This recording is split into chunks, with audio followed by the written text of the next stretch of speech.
এই পৃথিবীতে রাসূল মুহাম্মদ সাল্লাল্লাহু আলাইহি ওয়াসাল্লামের চেয়ে ভদ্র, সভ্য, নম্র, এত স্পষ্টভাষী সুন্দর শরীয়ত নিয়ে আসা ব্যক্তি আর পৃথিবীতে আর কেউ নেই। তিনি হলেন মুহাম্মদ সাল্লাল্লাহু আলাইহি ওয়াসাল্লাম। তৎকালীন পরাশক্তি বিশ্ব নেতা রোম সম্রাটের কাছে আল্লাহ রাসূল পত্র দিয়েছেন যে ইসলাম কবুল করুন, আল্লাহ মর্যাদা বাড়িয়ে দিবেন। রোম সম্রাট ভাবলেন এত বড় স্পর্ধা কার, যে একটা ছোট্ট রাষ্ট্রে মদিনার রাষ্ট্রপতি, যার নুন আনতে পন্তা ফুরায়, এক সন্ধ্যা খাবার জুটে তো আর এক সন্ধ্যা জুটে না। আয়েশা সিদ্দিকা রাদিয়াল্লাহু আনহা বলছেন, আমার বিয়ের পর থেকে রাসূলের মৃত্যু পর্যন্ত 3 সন্ধ্যা পেট পুরে খেয়েছি, এই রকম কোনোদিন পার হয়নি। হাদিস সহিহ বুখারী। আয়েশা বলছেন যে পরস্পর 2 দিন 3 সন্ধ্যা পেট পুরে খেয়েছি আমার বিয়ে থেকে রাসূলের মৃত্যু পর্যন্ত, এই রকম কোনো দিন আমার জানা নেই।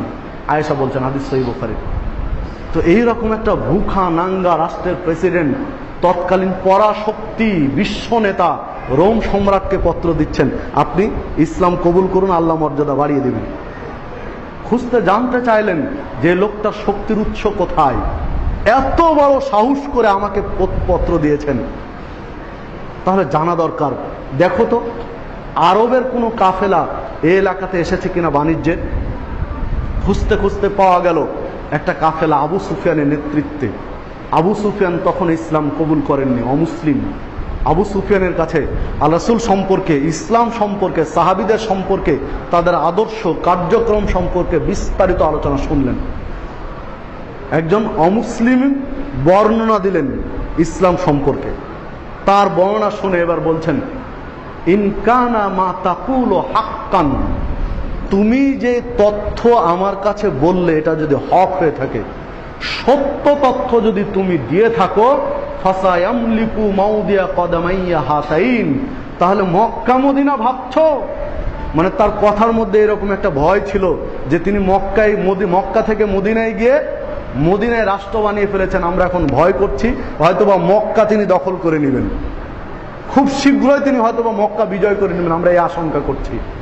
তখন এই কথার প্রেক্ষিতে বলছেন রোম সম্রাট, খ্রিস্টান সম্রাট বলছেন যে তুমি মক্কা নিয়ে ভয় করছো, যদি তোমার তথ্য সত্য হয়ে থাকে, ফাসায়ামলিকু মাউদিয়া হাতাইন, তাহলে অদূর ভবিষ্যতে অচিরেই আমি যে রাষ্ট্রে এই রোম সম্রাটের যে সিংহাসন, এই সিংহাসন পর্যন্ত রাসূল মুহাম্মদের পায়ের নিচে চলে যাবে, কেউ ঠেকাতে পারবে না।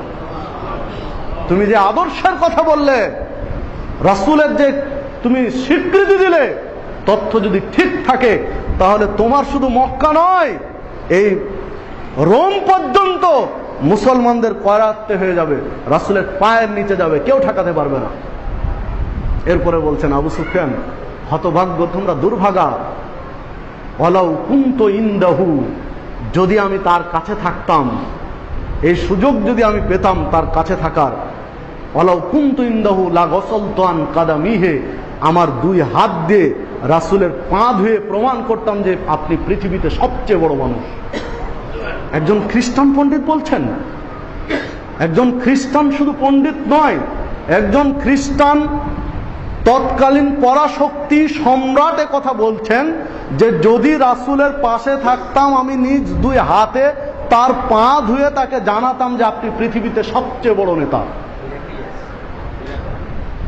হাদিস সহিহ বুখারীর 7 নম্বর হাদিস। সম্মানিত উপস্থিতি, তাহলে দেখুন এই ধর্মের নাম হল ইসলাম, এই ধর্মের নাম হচ্ছে ইসলাম।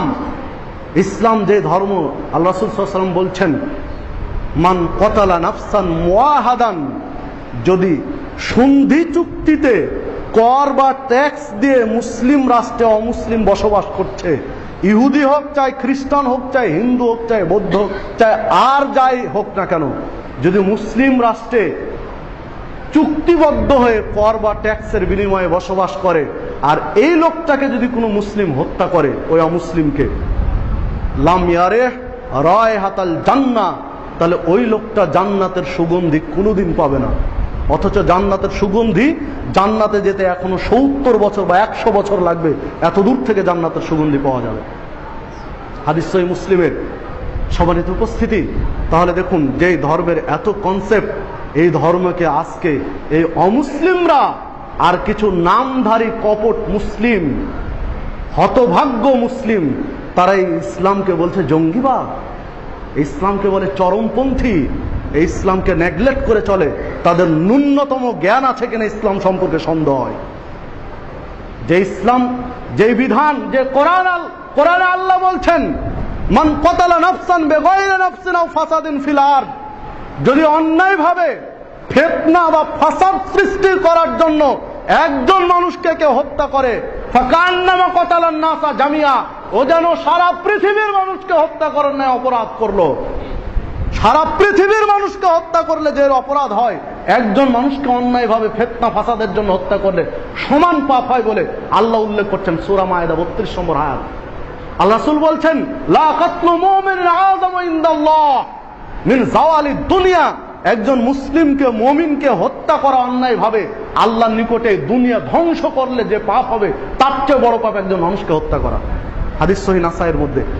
সম্মানিত উপস্থিতি, এত সুন্দর, এত শক্ত ওপেন কথা বলার পরেও ইসলামকে আমরা বলি জঙ্গিবাদ, ইসলামকে আমরা নেগলেক্ট করি। ইসলাম সম্পর্কে জ্ঞান অর্জন করুন, তারপরে মন্তব্য করুন। যারা এই মন্তব্য করছে দূর অতীতে আগে করেছে, কদিন আগেও যারা করেছে, আজকে তারা কি করছে মুসলমানদের মধ্যে? রোহিঙ্গাদের অবস্থা আমরা দেখতে পাই না? যদি একজন মুসলিম, কোন মুসলিম রাষ্ট্রে অমুসলিমরা নির্যাতিত হয় 2, 4, 5, 10 জন, সারা পৃথিবীর অমুসলিম নেতারা হইচই ফেলে দেয় সারা বিশ্বে। আর পাখির মতো হত্যা করছে প্রতিদিনে, গরু ছাগলের মতো জবাই করছে, মানুষকে বন্দী করে।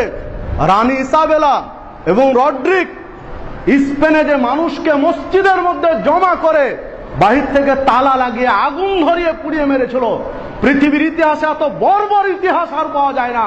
সেই বর্বরতাকে হার মানিয়েছে গত 17 তারিখে রোহিঙ্গারা মিয়ানমারে, যারা দাবি করে আমরা শান্তিতে নোবেল পুরস্কার। কোথায় তোমাদের নোবেল পুরস্কার? তুমি শান্তিতে নোবেল নিয়েছো, জাতির কাছে তোমাকে ক্ষমা চাইতে হবে।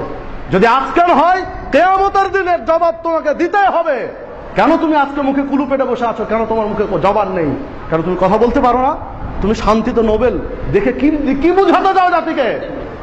আজকে রোহিঙ্গাদেরকে গত 17 তারিখে 2টি বাড়িতে চাক্ষুষ ওখান থেকে পালিয়ে আসা একজন যুবক সাক্ষাৎকার দিচ্ছে, পত্রিকার রিপোর্ট যেগুলি, যে 2 বাড়িতে শত শত মুসলিমকে জমা করে বাহির থেকে আগুন লাগিয়ে পুড়িয়ে হত্যা করা হয়েছে। এত গত 17 তারিখের রিপোর্ট। মুসলমানদেরকে এভাবে নির্বিচারে গুলি করে, নির্বিচারে পাখির মতো হত্যা করা হচ্ছে, পুড়িয়ে দেওয়া হচ্ছে। অথচ অমুসলিম বিশ্বের নেতারা মুখ খুলে না, চুপ করে বসে আছে। আফসোস, কিছু মুসলিম নেতারাও এখনো চুপ করে বসে আছে, কোনো মুখ খুলতে পারে না। যারা দায়িত্বে রয়েছেন, বড় বড় পদে রয়েছেন, যাদের কথা বললে কাজ হবে, তারা কেন বসে আছেন? আপনারা কথা বলেন। তারা মানুষ তো, তার মুসলমান হয়ে রোহিঙ্গাদের মিয়ানমারে বসবাস করছে, এটাই কি তাদের অপরাধ? তারা কি পৈতৃক সূত্রে মিয়ানমারের অধিবাসী নয়? কেন এই অবিচার? কেন এখনো চুপ করে আছেন? কথা বলুন তাদের সম্পর্কে। গতদিনে জাতিসংঘ পর্যন্ত বলছে এটা মানবতা অপরাধের শামিল। শুধু এটা বলেই কি শেষ? আর কোনো পদক্ষেপ নেওয়ার তাদের সুযোগ নেই? একটা মুসলিম রাষ্ট্রে কিছু হলে আপনি হস্তক্ষেপ করছেন, ছুটে যাচ্ছেন, কেন এখন পদক্ষেপ নিতে পারছেন না? আমরা তাদের জন্য প্রাণ খুলে দোয়া করি, তারা মাজলুম। আল্লাহ, তুমি এই মাজলুমদেরকে হেফাজত করো, তোমার নিরাপত্তা দিয়ে তাদেরকে হেফাজত করো। তুমি পারো, তুমি তাদেরকে হেফাজত করো। আর যারা জুলুম করছে, অন্যায় করছে, হয় তাদেরকে তুমি হেদায়েত করো, না হয় তুমি তোমার শাস্তি দিয়ে এদেরকে শেষ করে দাও।